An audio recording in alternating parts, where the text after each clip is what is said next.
So, are we having everyone in, Paolo? Yeah, do you think for the moment?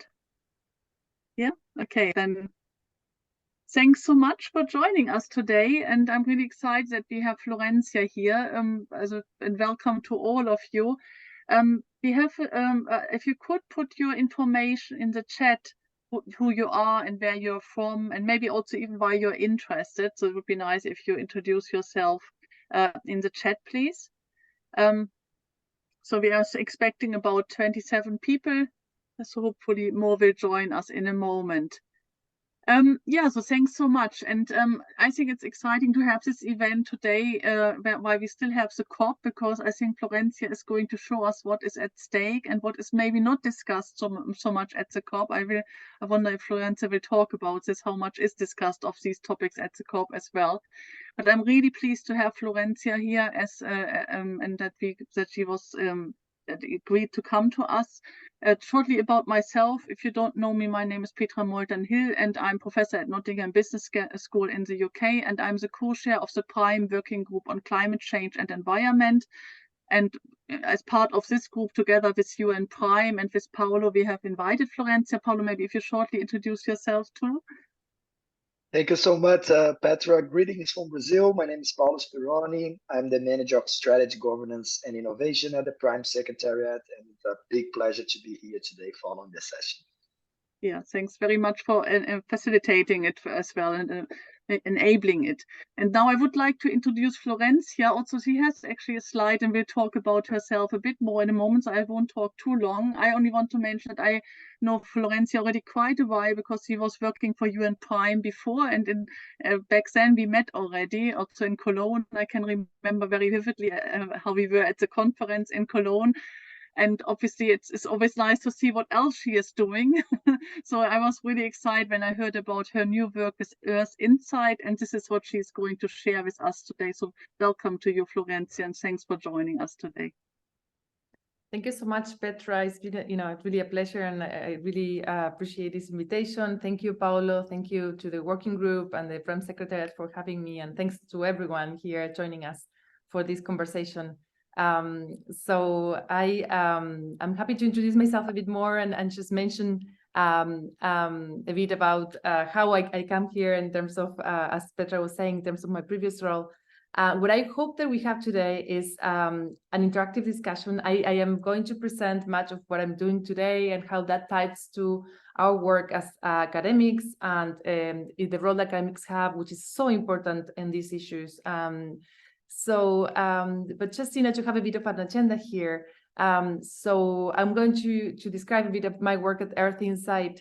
I would like to highlight some of the key threats to critical ecosystems and protected areas, environmental threats, social threats to indigenous peoples and local communities, but also to climate stability. So we are all on this boat, and we are all going to be affected very severely if things continue in the way that are. In the way that we're heading forward.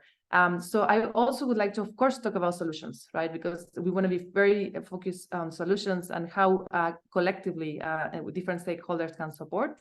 And most importantly, and that's where you come in and you can help us continue this conversation and gain further understanding. We want to make sure that we understand, okay, in this context, what higher education's business and management schools can do and how we can do that together and really leverage all of the networks that you are part of, including PRIME and the great work of Petra and others with the carbon literacy training and other ways. So that's really like a part in which I really, really would like that you engage with us and are part of this discussion, and you bring your expertise and experience to figure that and what is that future scenario in which we want to be standing and we want to be supporting. So with that, I'm just going to go forward to just mention a bit of, my role currently. I am a director of engagement at EarthInsight. I'm based in New York, although right now it just happened to be in Argentina for family issues. So I am teaching at the Fordham Gabelli Business School sustainability class, which is really exciting. I've been part of the Principle for Responsible Management Education and the Global Compact Office for about 6.5 years, which was a fantastic experience. And I met Petra and so many other great leaders and a great community across the world. Well, and the other organizations I'm going to mention one by one, but I have, also worked with Professor Jeffrey Sachs at SCSN, leading the SDG Academy, co-chairing HESI, and then I have different roles at Sulites and GRLI, all platforms and initiatives that I hope you engage and can really help you in your journey. With that, it's just, at EarthInsight, it's a new initiative, a think tank that is really trying to fill a gap that we have, as Petra was saying, in terms of mapping what are the current threats that the world is facing, which often we don't talk so much about that. We talk about solutions, but as we talk about solutions, we are destroying many of these critical ecosystems, and seems that people don't even know sometimes about what's happening. We're still financing and we're still moving forward with so many projects that they're completely beyond our carbon budget and any policy that we have and that we know that has to be followed. So at EarthInsight, our mission is to build tools and momentum for restricting fossil fuel mining and other expansion threats to critical ecosystems, to key ecosystems and indigenous and local communities. We know, I think, and I like to put this forward, this report, maybe some of you have seen it. It was launched a couple of years ago, Fueling Failure, and it really dives into the issues of fossil fuel expansion and how it really sabotages all of the SDGs, right? So I think there's no doubt about this. And even the UN Secretary General has been more and more outspoken about the need to stop fossil fuels and really ensure that we invest and we shift to renewable investment and adjust energy transition. Of course, this has several implications. This is just quickly, we're going to focus more on the mapping and on the threats, but it's just to kind of frame this conversation. As we are in COP these days, there have been major reports launched the last couple of months and still launching that really show how we are not in the right track, right? National climate plans are insufficient to address climate change, to really keep us on track with the temperature and the needed to fulfill the Paris Agreement. We're just really not achieving those goals. Temperatures are continuing to rise, and we're seeing that around the world. And then climate adaptation is slowing.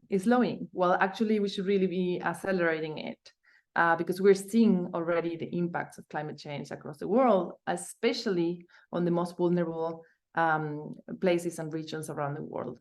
And then again, governments are producing more than double the amount of fossil fuels that should be consistent with limiting the global warming to 1.5 Celsius. So all of this is clearly very problematic. Now, we are also facing a very important issue, which is the issue of inequality. And as we know, the global north has been exploiting fossil fuel for a long time now. And now we're in the midst of doing the same with the global south. And then at the same time, we're trying to stop that. I mean, there's so many issues of equity that we're going to talk in a minute. But basically, and here I think is something important that this report of Oxfam is putting clearly, the development, the wealth is going to the north. So not necessarily these oil and gas projects will benefit the global south. But the actual damage, the actually climate consequences, the health issues related, and biodiversity loss, and loss of indigenous lands, and all of the damage caused by this type of infrastructure is actually being burdening the global south. So we're going to go through a bit of that. And most importantly, on all of this, I mean, I say all equally important, but very important as well is the finance aspects, right? We need to consider if we're going to create a different future, how are we going to be able to put the money really where the mouth is, right? Which I think we're failing to do too. We need to make sure that climate finance increase to the level that has to increase. And right now, that's something that we're not seeing. We need to make sure that we stop financing projects that they are not sustainable, that they are destroying our ecosystems, and we need to make sure that we do protect the nature and we focus on solutions that really enable us to do as we said. So now, what is actually happening? So in terms of threats, we're seeing at the global scale a massive expansion threat in terms of oil and gas. So if you look at this, you can see in these maps that everything that is in yellow are exploration blocks. So it's blocks where at the moment, as we speak, exploration is basically there's a block ready for exploration there. Red means production blocks, so it's actual protection happening. If you look at that, and if you think about all of this yellow actually becoming an actual production block, I mean, you can imagine how problematic this is. We're talking about majority of Africa, onshore and offshore, and truly critical ecosystems. We're talking about the Amazon, the Congo Basin, the Coral Triangle here, you can see, which is one of the most diverse marine ecosystems. While it's less than 1% of Earth, in the sea, has 30% of the corals of the world, and half of them are under blocks of oil and gas as we speak. So fossil fuel expansion is happening rapidly, and it's happening everywhere, even in those places that we should stop. Clearly, where are like the main carbon sinks, the main reservoirs of biodiversity, where indigenous peoples are living, there is indigenous lands, and they're really destroying our, capability and the Earth capability to be resilient and to really deal with the massive crisis in terms of climate change, but also biodiversity and so on.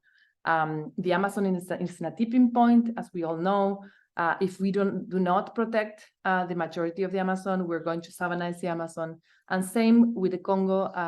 It is in a similar, there's some science,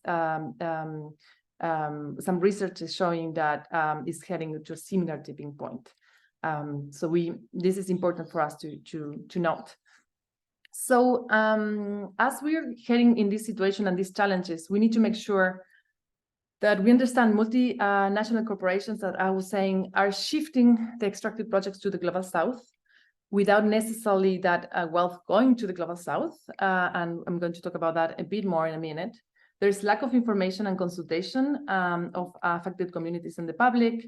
And then there is a need for stakeholder access to high quality data for decision making and policy making and action. And that's why we're trying to bring these tools that are open for really all the stakeholders, through governments, to civil society organizations, to international organizations, UN, and for all of us in terms of academics as well.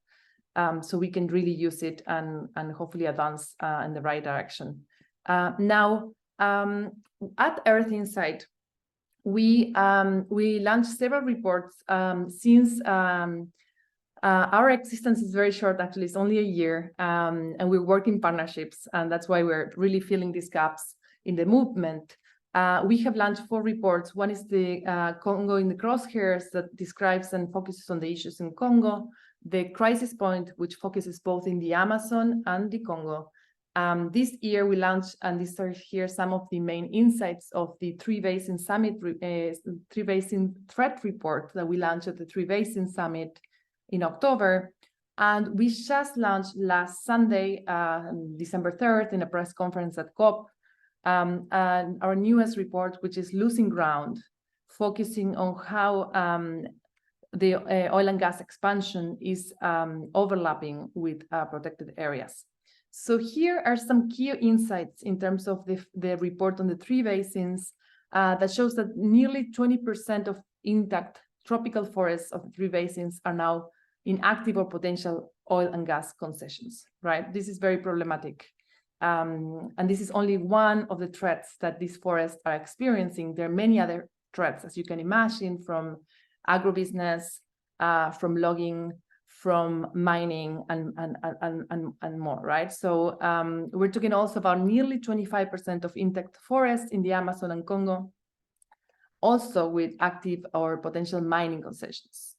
In Indonesia, for instance, 53% of natural forests are vulnerable to being granted for extractive concessions, including for nickel, which of course we know that nickel is transitional mineral needed for just transition, for energy transition. Of course, we're totally in favor of that energy transition that we need, but we need to be very, very thoughtful in terms of how do we do this energy transition, because energy transition also poses risk and threats to critical ecosystems. So we need to make sure that we do it in a feasible way, deforestation free, or we really need to be very mindful about that.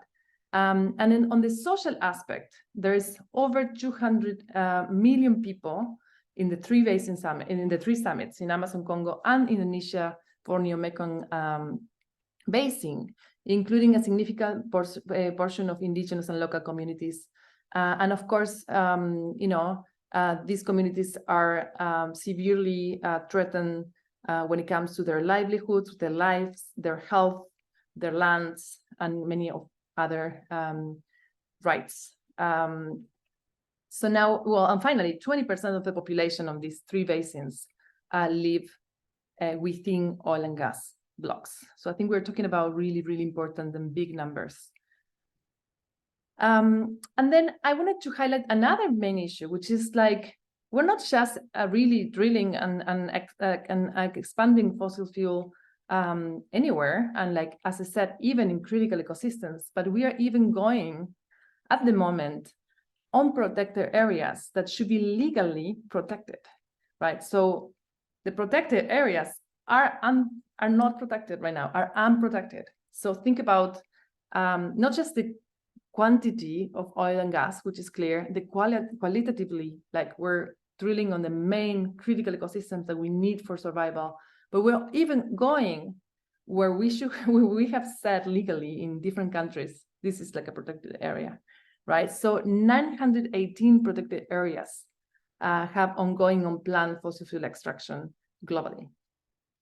Then this obviously has a huge potential of CO2 emissions. So it's 50.8 gigatons of emissions. This is more than 3 times the annual emissions for China and US combined. So I don't think we're accounting for that, sorry, in our conversations, and I don't think we're having all of this into account, really. And then again, in terms of the kilometers and percentages, like it's just sometimes difficult to wrap our heads around.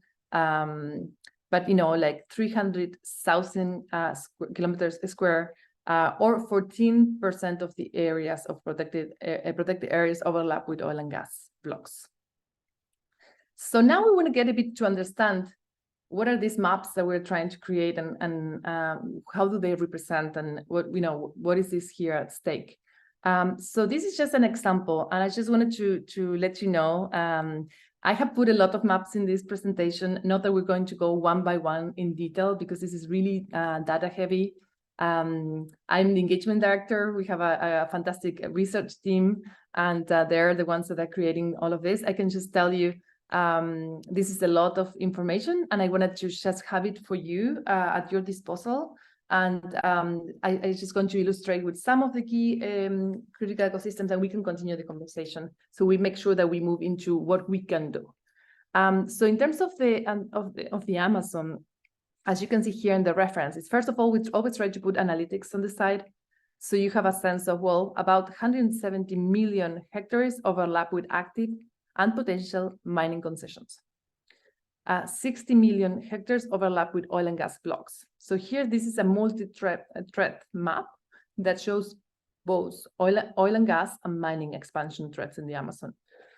In terms of indigenous territories, 31 million plus hectares are under oil and gas blocks, and 70 million plus hectares overlap with active and potential mining concessions. So then you can see in the map, based on the colors, you have the different, kind of references here and how this overlaps, right? So we have the potential mining expansion, the active mining, the oil and gas blocks, the intact forests, and the indigenous territories, right?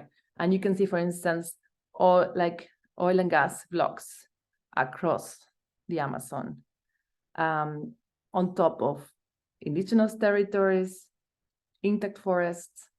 You can also see the mining coexisting in different places. And this is, as I said, it's really massive, because if we were going to keep the Amazon, that I mentioned, we're in a tipping point, as a tropical forest and not as a savanna, we need to at least protect 80% of the Amazon. And there have been many callings by indigenous peoples and local communities, including the Amazon for Life initiative, that they're calling for protecting that 80%. So it's the 80 by 25 initiative, which is protecting the 80% of the initiative by 2025. Of course, this requires banks to stop financing these projects, companies to stop drilling there, governments to also commit to removing these concessions. And okay, so moving forward, just wanted to show you another in terms of the protected areas. As I mentioning, we are unprotected protected areas. In this case, the key findings of our report that we just launched is that over 40,000 square kilometers of protected areas in the Amazons are overlapping with oil and gas, with 34 protected areas. 98% of oil and gas blocks within protected areas are here in the Western Amazon, being Bolivia, Colombia, and Ecuador accounting for majority of it. So I would, you can see Bolivia here. All of the red is where those protected areas overlap with oil and gas. Now, let me see. Okay, there you go. So if we go to more case studies, and as I said, I'm not going to go through all of this. It's a lot of data, and we have different regions of the world. But just to have a bit of a sense, you can go through all of these different case studies, and I'm available for questions and to continue the conversation. 45.67 of the Yasuni National Park is overlapping with oil and gas. 19% of indigenous territories within that national park are under oil and gas expansion. 56% of Madidi National Park, 84% of indigenous territories within the Madidi. So you can see in this map, right, it's showing how this is the Western Amazon where majority of the overlap happens. And then we have some zooms with analytics in terms of what is at stake in terms of expansion, in terms of the areas compromised. And then you can see what it is. Oil and gas overlap, which is the red. Oil and gas blocks themselves, which you can see that they're much, much wider. And of course, these are affecting intact forests. And so, of course, protected areas are just a little, it's just very small piece compared to everything that we should be protecting. But this is the absolute floor. And we're not even protecting the very, very little floor that, so that's why it's just so problematic. Now, before going to the different regions, I want to stop for a minute to talk a bit about some of the issues of equity that I was mentioning, but also the issues of impacts. We hear a lot, and of course I'm teaching a class in sustainability, so I try to expose my students with different speakers, and I bring people from banks, from companies, and oftentimes what I hear when we talk about this type of infrastructure and energy projects, whether I'm talking to lawyers, being a lawyer myself in big law firm that are supporting this type of transactions, or I'm talking to bankers that are financing these projects. What I hear often is, well, we're focusing in development. This is development. This is good for for local communities. Well, that's not what I'm hearing from the indigenous peoples and local communities. What I'm hearing here, and what I want us to consider, is the fact that, for instance, when it comes to the Ecuador, which has been severely impacted with all of this expansion throughout the years, 89% of those oil exports from Ecuador, 2/3 of it goes to the US, majority of California. So also that's the same in the Congo. We're going to see it in a minute. Majority of the production, it doesn't even stay there. It is for export. But furthermore, wealth doesn't really kind of trickle down. If anything, it leaves major damage. For instance, in this case, in northern Ecuador, there have been more than 8,000 spills in the past 50 years. And here we have, in this map that actually it comes from the Ministerio of Energía in Ecuador. It was in the website, then out of the sudden it was no longer there anymore. We're actually happy that we replicated the map, and this information is still in the public domain. So there is actually a temporary moratorium on oil expansion in the south of Ecuador. And, so this is a threat of 3 million hectares or, 8 million acres that, are at risk. But of course, moratoriums that should become permanent is a way to stop these threats. There's 7 indigenous nationalities in these territories that also overlap with indigenous peoples, with blocks and oil and gas blocks. Now, I also want to say that cancer rates, infertility rates, death of infants. I mean, like similar case has been in Nigeria, where there is has been also another example of terrifying impacts. So, as I said, there's really a lot of damage that is caused in terms of human lives and in terms of social, not just environmental and climate damage. Now, moving to another region now, the Congo. As I said, Congo Basin is the second largest tropical forest and is the main carbon sink of the world. Yet, we're seeing massive expansion, both in terms of mining and oil and gas blocks. Here again, this is another example. We have here the analytics that really tell the story of how horrifying quantitatively this is. 72 million plus hectares, so 39% is of the intake forest is overlapping with gas and oil and gas blocks. 48% overlaps with mining concessions. Sorry, for 27%. Sorry, 48 million. And then in terms of affected communities, here huge numbers as well. Now, if we look at the map itself, we can see the blocks that are under that they're overlapping with both the intake forest. And well, in this case, this map doesn't show indigenous peoples. We do have other maps, for instance, in the Congo and on the crosshairs report that shows where these indigenous peoples are located and how they're truly under oil and gas blocks. And then again, all of the mining threats here. We're looking really at, again, as I said, second, the main carbon sink of the planet under severe threat. So now if we move on, and this is another map that I wanted to show in terms of protected areas. Same understanding of, in terms of the Amazon, we're talking about areas that should not be, that should be protected legally, yet they're under oil and gas expansion. So nearly 129,000 kilometers of protected areas in the Congo Basin overlapping. These are 45 individual protected areas. And then 38% of protected lands and waters of the Congo are also overlapping. So again, is the land, is the forest, is the are the trees, are the communities, and also the waters.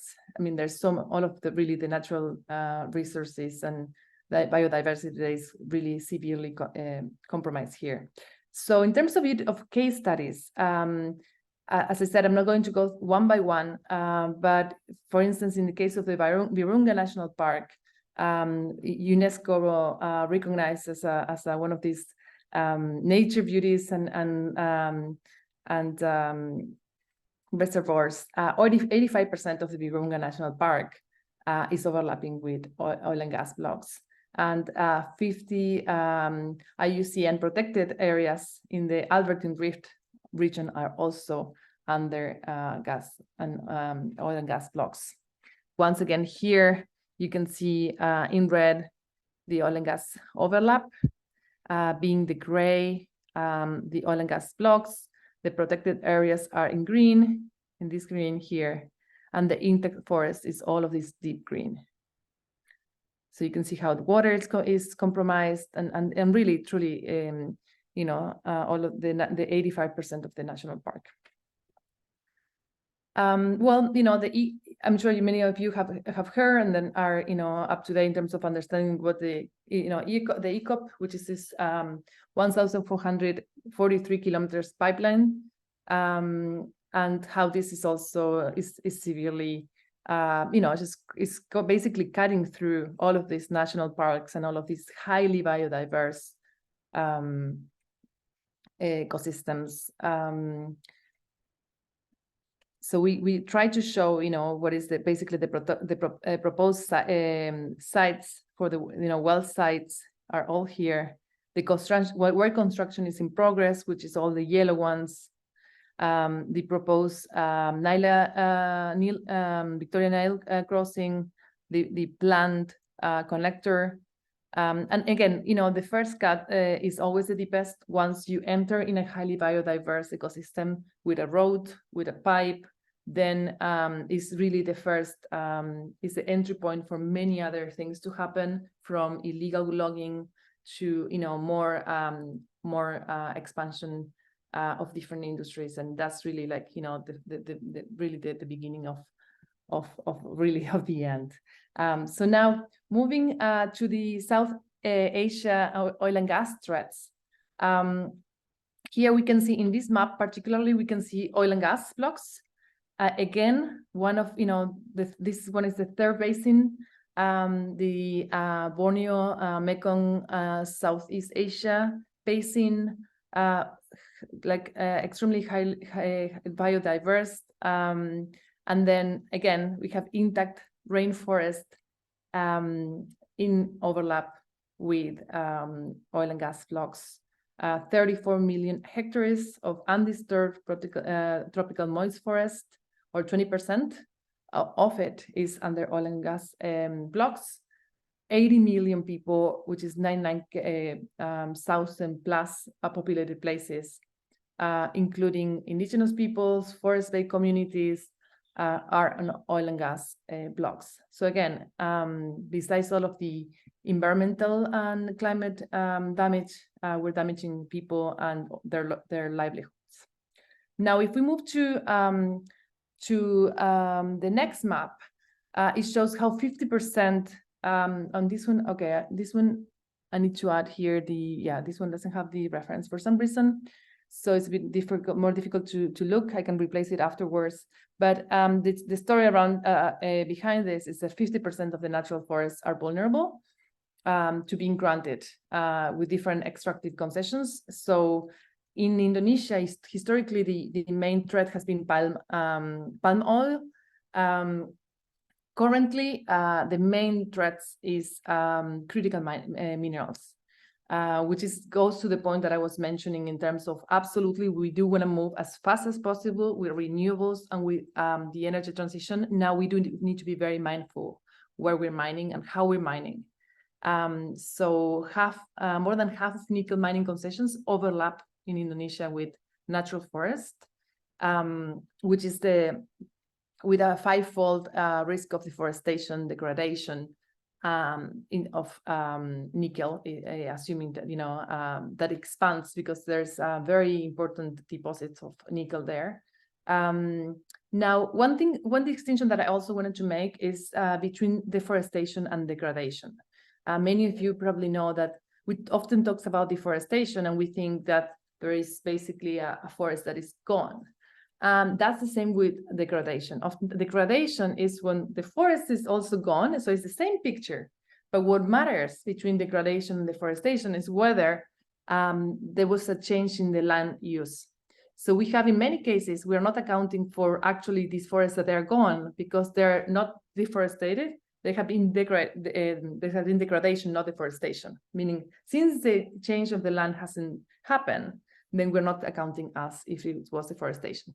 This seems like an academic distinction, a theoretical one. Is really not, because, as we know, data is very important. If we don't have really good understanding of what's happening, we are thinking perhaps that this is like an intact forest that is live and well, and no, actually it has been destroyed. It's just simply like technically hasn't been changed the land use. So now when it comes to protected areas, here as well, we have in the red, you can see all of the overlap.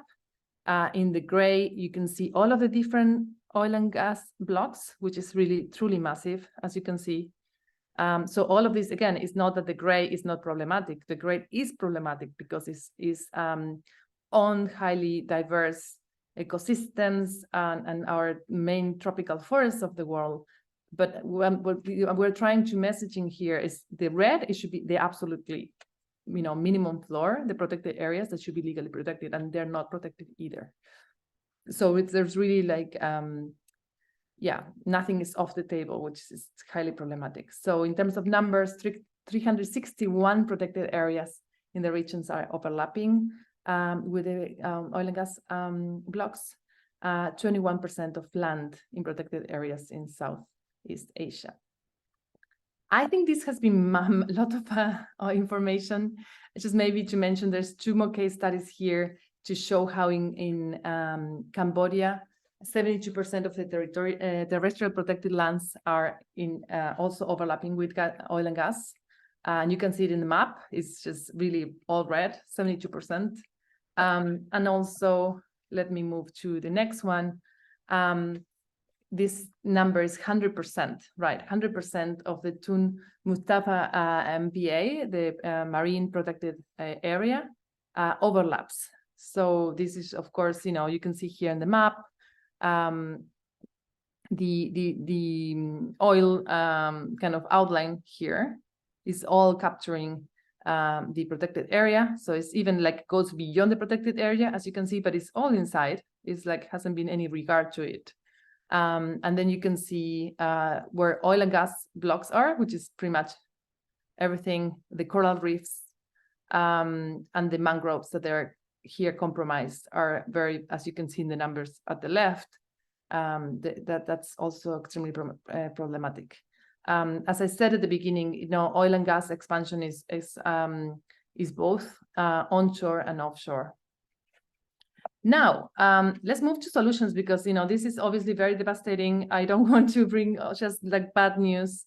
What can we do?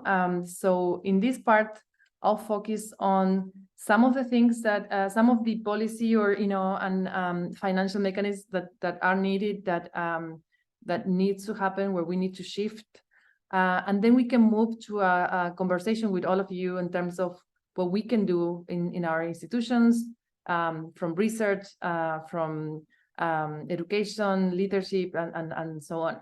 So when it comes to proposed solutions, and this is something that we've been discussing with different partners on the ground and international institutions and regional and local partners. Clearly, there's a moratorium on all industrial activity in this primary and priority forests that has to happen. We cannot continue to have an economy of exploitative economy that is keeps destroying these forests. At least if we keep saying that we want to really address these issues. So we also want to make sure that we uplift and we put forward, and we continue to really bring forward and support different commitments and different platforms that are there.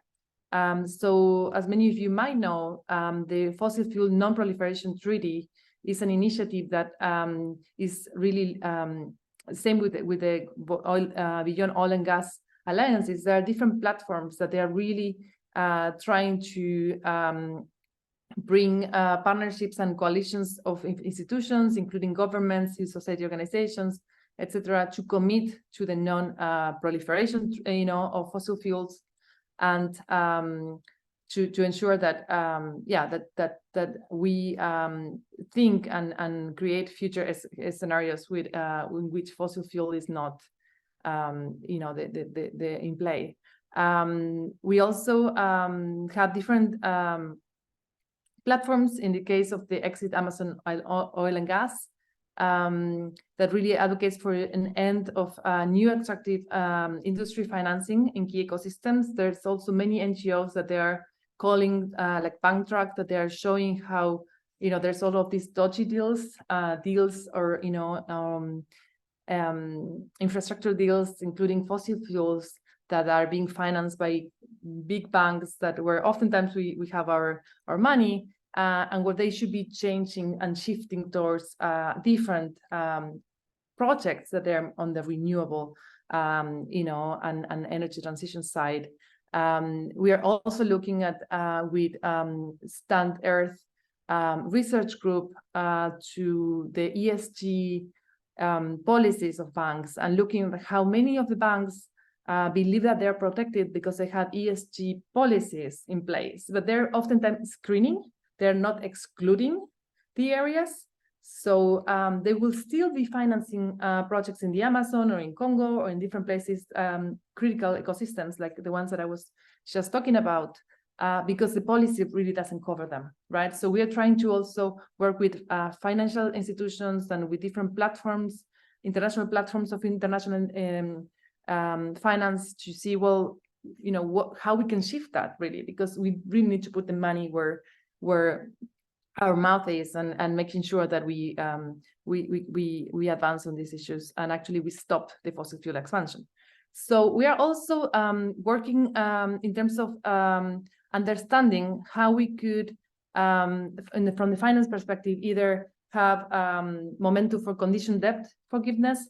So we're doing some research in terms of how actually the highly biodiverse ecosystems have actually very high sovereign debt, right? And this often happens in the global south. And if we really think about the ecosystem services that these areas are providing, and the financing for nature, for protection of nature that can be brought to these areas, for keeping those areas intact, and really looking for condition debt mechanisms in place in cases that those ecosystems are protected, which are so vital for climate action, and for making sure that we stay within the Paris Agreement targets.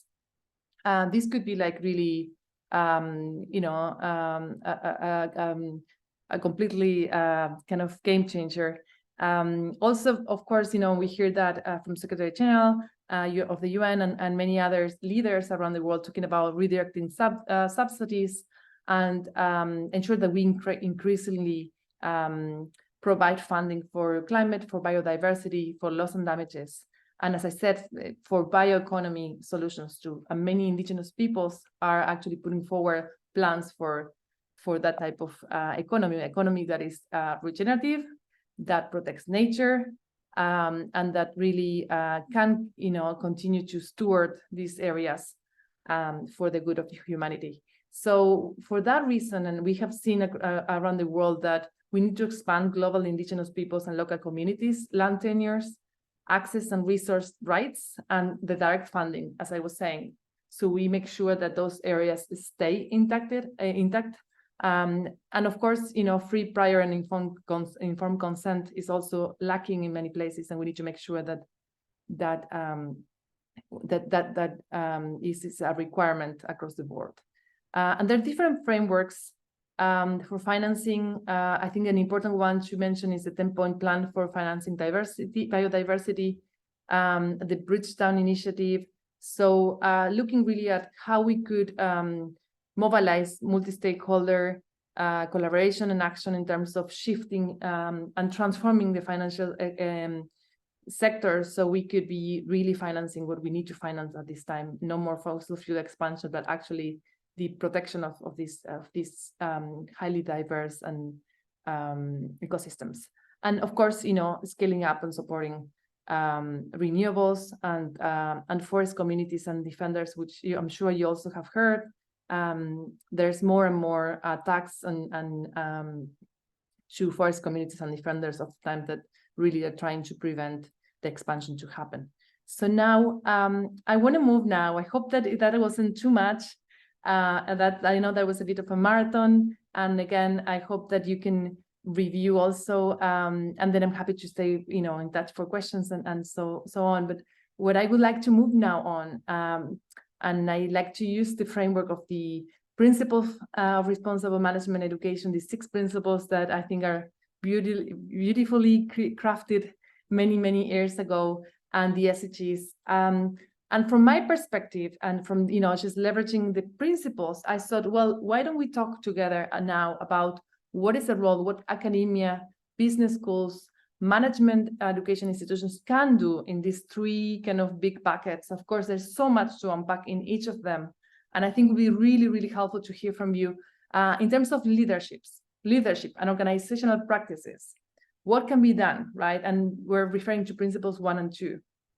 What type of leadership actions, what type of organizational actions to, from becoming sustainable and green ourselves, but also to stop, even like be an active actor in terms of how can we actually even think of how do we stop fossil fuel, for instance. When it comes to content, methods, teaching, research, how we can make sure that we are uplifting, contributing to these big issues. And then when it comes to system change, dialogue and partnership, SDG 5 and 6, and of course SDG 17, in our really, I think, important role of academia, that, since we are science educational based institutions, I believe we have a very unique space in the society to bring, to convene, to facilitate difficult conversations, multi-stakeholder, interdisciplinary conversations in which we can figure out how we move, not from these oftentimes disconnected actions, and climate change in New York, and Climate Week in New York, I was talking to many leaders and I was saying, how do you feel about this? And they were like, well, yesterday I felt great. Today, I don't know, I feel bad because I feel like we're doing all of the things and doesn't feel that there's any connection. I don't think we're moving forward. I don't think we're moving together. So what can we really do to be the glue that makes us work in a collective way and move forward in a consistent, coherent, and collective way? So these are some of the questions that I have in my mind that I, oftentimes think at night, and I want to pose them for you. I want to learn with you. I want to reflect. There's so much at stake here, and I hope you were able to keep up with all of that detail, and just breathe and think about, in our best, assuming that we have all of the resources, all of the willingness in the organizations, and we can really mobilize, what can we do? And I would love that we take note of that, and I would love that we collect that. I can distribute it with Petra. I'm sure we can circulate and continue the conversation. I mean, maybe over to you, Petra, if you want to add anything on this. Yeah, I mean, maybe I would like to give people a chance to ask a question.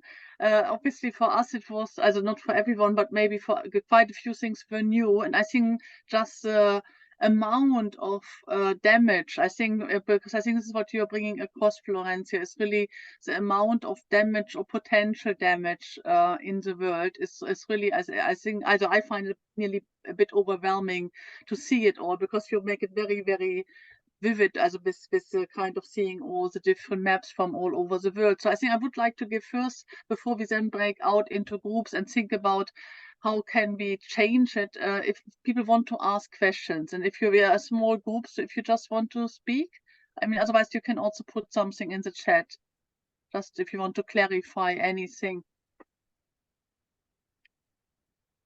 I have a good question.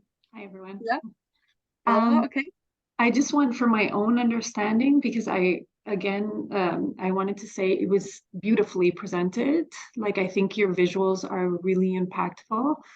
I just want to make sure, for my own understanding, when you're talking about the oil and glass blocks, these are the ones that are specifically up for auction. Correct. Yes. Okay. I wanted to make sure. I wasn't sure if you were looking at, you know, potentially up for auction, or these are specifically already been earmarked as up for auction. Yes, or in some cases are production already. In some cases, exactly is plan or you know, and for expansion. Okay, thank you, Florencia. Thank you, thank you. And maybe one question here that I see, Petra, I think you posted in terms of whether this is discussed. As I mentioned, you know, we had a last year we had this year we launched the protected areas report, Losing Ground. That was last Sunday. There's a press conference recorded that I can circulate, and then some press releases, and also there were actually quite a bit of pickup in the media. And last year also we launched our Congo in the Crosshairs report, and also similarly. So so I think, you know, it's not discussed enough, but it's coming to in the media, and I think where more and more organizations are trying to put this really clearly on the agenda.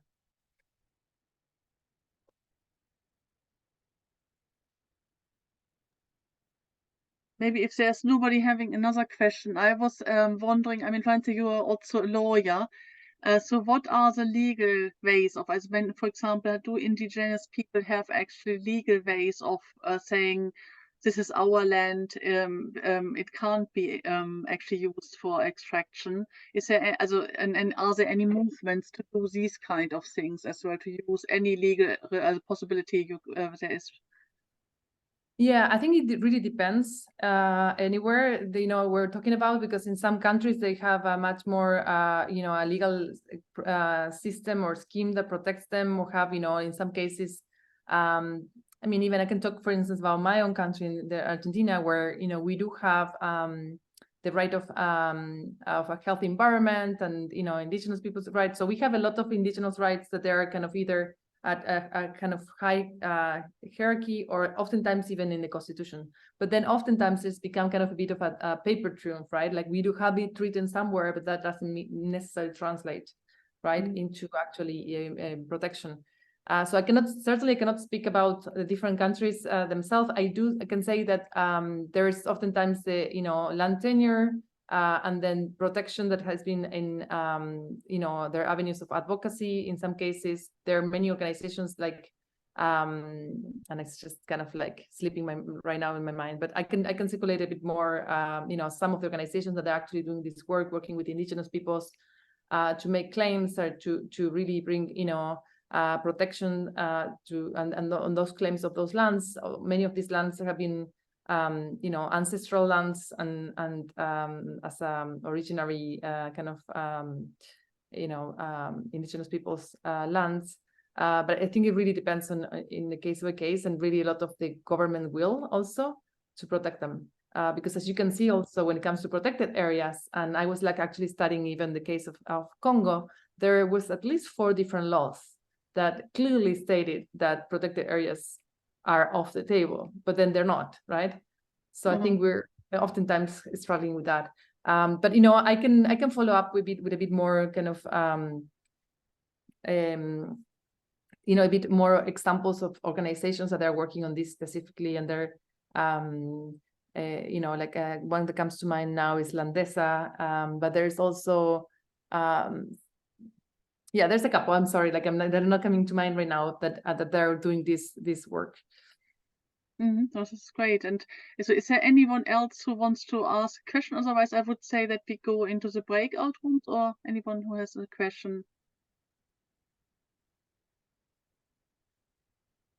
No, then I think we have just, because we are a very small group. So first, Florencia had suggested to break us into 3 groups, but I think it will be nice, and also that we collect every idea. If you can choose in a moment, Paolo has prepared it. So you can either go with Florencia into the first 2, as to discuss leadership in organizational practice or relevant content and methods. Or you can come in the second group, which is more about system change, dialogue and partnership, which I will be facilitating. So if you could choose now to one of the group, and then we will bring it all back in the plenary and exchange what we have discussed and what other results are. Hopefully there are some results. Let's see. Yeah, okay. So then I think you have been invited to go to a room. So if you could please go to your room.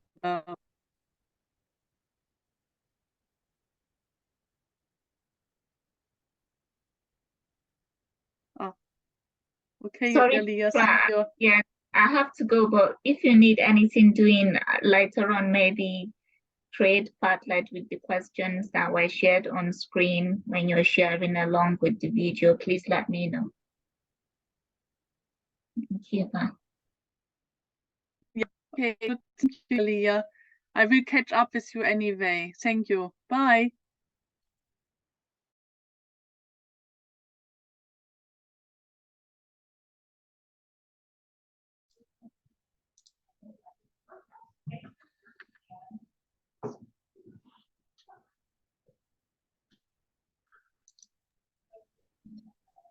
Hello, Mary. How are you? May I help you? Yeah, can I get a copy of the recording? I couldn't come at 10 when it started. That's no problem. We will be able to share it probably through our YouTube page, so it will be available soon. Okay. Okay, good. I'll keep my eye on it. Thank you so much. Please feel free to join one of the breakout rooms. Like the conversation will continue there. Oh, I could listen. Sure. Do you want to put me in one? You can choose. Do you want to talk about leadership practice, content, and methods, or more about? It's so late. Here, I took notes. I took notes on that last slide she gave us. And there was one thing that I thought might actually be immediately relevant to us. Where did it go? Can I go into the leadership, perhaps? Yeah, mindset and values. How about that one? Thank you. Okay, I will put you there. Great. Have a great conversation. Thank you. You too. There we go.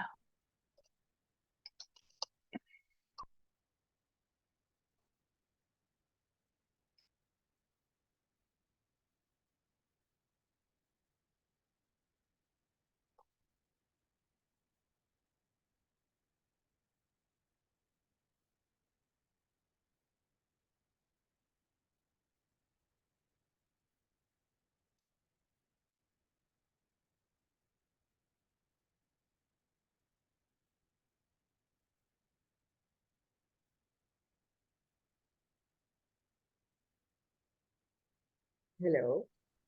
Oh, Hello. how may I help you? Yes, actually, before starting, I think we are belongs to the system change group or something. Yes, I will put you there. Okay. Yes.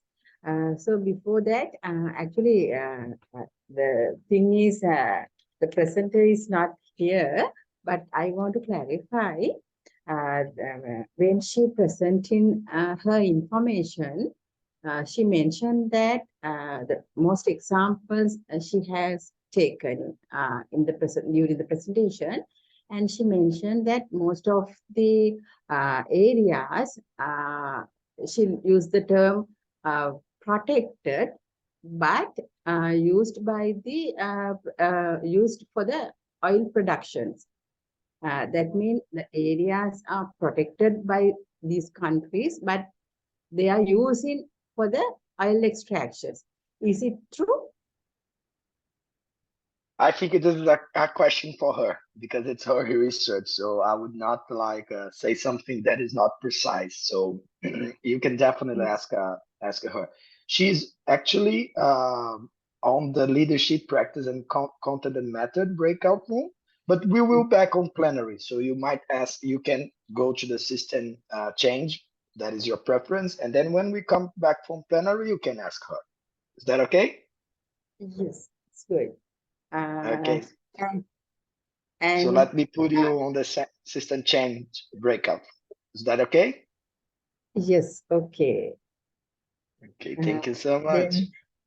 Then when it comes to the system changes, with our experiences, I'm from Sri Lanka, and in order to do a solution for those fossil fuel usages, actually we have good solutions because 365 days, mostly we have sunrise, right? Because of that, we can easily move to the renewable energy, But the thing is, as a developing country, we are not in the position to do that because of financial situation of the country.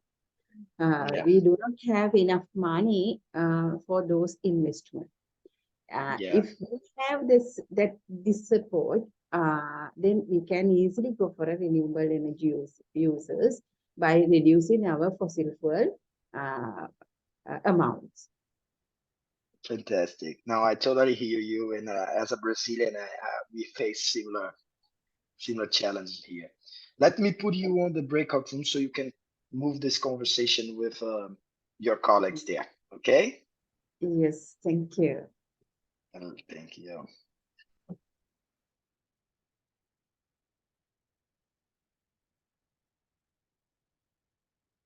Hello, Alvinder and Dichen. Welcome. People are now on breakout rooms discussing leadership, practice, content, and methods for higher education institutions to advance the topic. And in the other breakout room, people are discussing system change, dialogues, and partnership to advance it. So please feel free to choose any one of the. Hello. Hi. Hello. Hello. Yes, I'm here. Hello. Welcome. A little bit dark, I'm sorry. Yes, system change sounds very interesting to me. Okay, so let me put you there. Thank See you. you.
Petra, I think you're muted.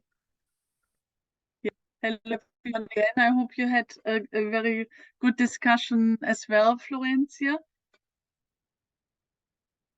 Yeah, and so actually something to bring back from our group, obviously you will tell us what you discussed as well. Something to bring up is a concrete action point, actually, Florencia, because you might know that and I think I told you that we have integrated a few of your maps in the training, which we just finished yesterday, the last one, but we will have the next one starting in January.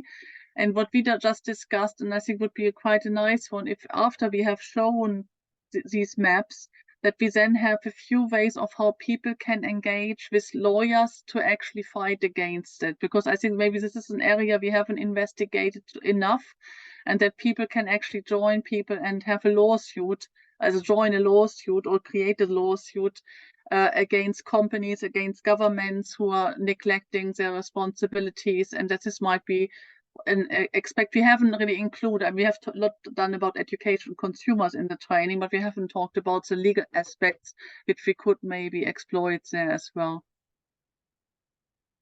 Sounds like a fantastic next step, and I'm actually very interested in just deepening that knowledge. So yeah, that's like a fantastic, great. Yes. So should we share, like, Mary and I had a great conversation. Mary, would you like to report back? Sure. Hi, everybody. I'm Mary from Cornell University at the College of Business. And I came late and I have to leave early, so I'm so sorry about that. But what I brought up, and Florencia was so helpful, is that we are in the process of trying to build a Prime Global Students chapter here in the college from scratch. And we wanted to make sure that as we build it, it engages with Prime, and that it's kind of sustaining. We don't want it to be something that a few students are engaged with and then they graduate and it's not here. We want to really institute it here at the Cornell S.C. Johnson College of Business. So Florencia was telling me about one way we're thinking of doing that is making the building, the institution, the establishing of the club, a course project in one of our Grand Challenges programs in climate finance. And so this is just a discussion that's just being started now, but we're hoping to have it up for next semester. And so we want to set the right goals so that the groundwork is laid for the next set. I mean, it's not going to be that, oh, they're just gonna, I think it's a 10-student class, so we're not expecting it to be up and running and functioning. But if we want to make sure that we want to make sure that it's well understood and well built so that it can sustain, So Florencia had some good ideas about choosing potential actions, and commitments and communication. But that's really all I can say. I mean, I've sort of scattered notes here, but no, this is fine. That's awesome. Thank you. Yeah, thank you. Thank you so much, Mary. Yeah, I think that was a really interesting way of thinking about leadership in terms of really supporting and enabling youth leadership. Yeah. Right. And I think through the campus and with connection to Prime, which I think is great. I also thought, and I really would like a bit of the advice from other academics and also admin from different higher education institutions, because I'm at an Adjunct, but I don't have visibility to all of the challenges and pressures and then barriers that might exist to the two things that I wanted to mention here as potential action points. One is, I mean, I have been seeing this year a lot of schools around the world divesting fossil fuels, just making the commitments and implementation to that. I understand there will be like a lot of political, financial pressures and barriers, perhaps, but I think that might be something that I'd like to learn more, and perhaps could be a potential for a group of universities to work on this together and do it together at the same time, and maybe be like X amount of universities are doing this together under the umbrella of Prime, for instance, things like that, right? How we with the support of the carbon literacy training, or and the working group, or finding ways to do it in a way that others can follow that. So just first the divesting, which I think is pretty ambitious, but then how can we even do that? And that goes to the system level. How we can do that in a way that also we inspire and we kind of really be loud. Another one is endorsing the Fossil Fuel Non-Proliferation Treaty. This platform has many governments. For instance, Colombia has joined recently. Many of the small islands and vulnerable regions have already done so. But I was looking, and there you can join as a member, but you can join as an NGO, as an academic institution. So it seems that it could be another way to show that commitment and willingness, and then also communicate it widely, right? I think it's important. I was looking at some resources, so I was doing a bit of preliminary research. I can do more on, go fossil fuel free. There's different toolkits, or like greening campus, from UNEP. There's a lot of different frameworks and toolkits that can be used. So, I think it's, those two, I guess, are the kind of on the leadership side thoughts that I had, and I would love, again, to hear what your reactions are. How possible. Obviously, we're seeing institutions that are doing that, but I'm sure there also, depends for each institution how what is the time frame to do something like that. I think this might be a question for Paulo as well, because we were just talking about divestment, Paulo, because I think it was really fantastic how you supported in the last year the travel, because we have now a travel guidance, also the 5 fundamentals, which is kind of helping universities and business schools on how to reduce emissions regarding travel and conference and things like this. Paulo, would there be maybe a possibility to have a focus on divestment or investment? But you could also say, because obviously it's both ways, that's kind of divesting away from the bad guys, or if I make it a bit floppy, kind of, and investing in the good guys, kind of. Would there be an appetite maybe from Prime to support a task force again, to say, okay, let's look into this part, which I think will be very important for lots of business schools, and to give a bit of guidance after the process, after having obviously a task force where maybe Florencia could also join us, and we could discuss this topic and provide some guidance on this after years of debating it. What do you think, Paulo? No, sorry. Florencia, can you repeat your question, please? Because I didn't get it. Like, I just got more from Petra's wrapping up. Yes, I mean, maybe let me even kind of send you this. I haven't really had a chance to look at it in detail because I was just trying to find some resources before, but there has been several organizations and across, I think, the UK, US, and there has been a couple of announcements this year, including, I think, NYU, which is my alma mater, and a few other institutions that are divesting from fossil fuels. Fossil fuels typically, I think, funds coming from, I think they have in endowments and in research funds, etc. And again, I'm not the best person to speak about it because, I'm seeing people nodding. So I think, others in institutions maybe like you can also further elaborate on exactly how this translate this commitment and implementation of the divestment. But the question could be to what extent we could leverage Prime as a network with I think now close to 1,000 institutions around the world to help them in the path in terms of leadership of envisioning, we actually could do this, what it will take. And what it will take for us to do it even as a coalition, right? Just not just say like NYU, Cornell, this or that university is committing and is divesting from fossil fuel, but we could also be like all champion schools or like 50, schools in Prime have done this in a way that we just don't tap on the individual organization, but we also kind of create momentum and create opportunity for more like system level. So I think to follow up what Petra said is like, is it a possibility to kind of create a bit of a task force or kind of like an ongoing discussion on how this could look like?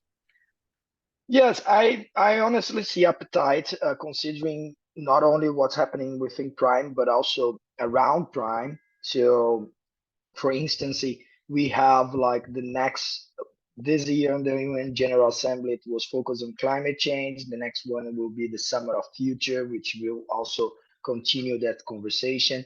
The UN Global Compact was explicitly taking action around that. For example, now on COP28, there was guidelines to avoid any kind of partnership branding association with oil companies during COP. So I feel that trend, to be fully transparent with you. Still, and I do think that we can definitely think about a program and a campaign, but I would love also you to like think about the boundaries of normative boundaries that United Nations have. So also like we can push people to think about that, but we cannot like obligate people to do so, right? but definitely like I'm sure that it will be a little bit more challenging for some contexts, like perhaps for the Prime Middle East chapter would be a little bit more challenge to advance that than for other contexts. But we sure. definitely could think about a spot where to initiate that movement, and then a cascade model. One example for one school will drive others to take initiative on that direction. So I feel that there is the trend, there is a good timing to do so. It's more about like organizing resource from our community to build something meaningful to push others to go in the same direction. Right, fantastic. I think that would be great. I think the convening space, I think from my point of view, be what is needed at the moment, and then we can create a discussion, and we don't need necessarily to reinvent the wheel, but, you know, kind of like create a new toolkit, but I think just finding what are the resources and maybe kind of, you know, having these discussions and a bit like of a road map of what this could be, right? What are the opportunities? What are the barriers? And just see, maybe actually we do have, I don't know, institutions that are really ready and willing to. Yeah, but Petra, I as I said, you know, like I think, you know, I have high hopes for this kind of things, but I think we do need those that they're working in the institutions at that level to kind of share with us what it will take, no? I think you're muted. I think this is a really nice idea. So I think we have even 2 action points. Obviously, today was mainly a presentation and encouragement for people to discuss, but I think we even go out with 2 action points. One for you, Florencia, to give us a nice slide for our training, to be added as a kind of legal. What can do people legally who could they join if they want to do something about it? And then also for us and for Paolo to take away if there could be something like a task force looking at investment and divestment and things like this. But I think now we are at the end. Thanks so much for coming today, and thanks so much for giving us this really, really insightful presentation. So thanks a lot, Florencia. And thanks everyone who stayed until the end as well. Thanks so much. Thank you so much, everyone, for participating. Thank you again once more, Petra and Paolo, for the opportunity. It's really, really a pleasure to work with all of you. It really feels family and where I want to stay and continue to contribute. So the pleasure is mine. Thanks, everyone. Okay, thanks very much. Okay, thank you. Have a good day. Bye. Bye. Bye, everyone. Thanks for joining us. Bye. Bye. And thanks, Paolo, for organizing. Thank you. Bye.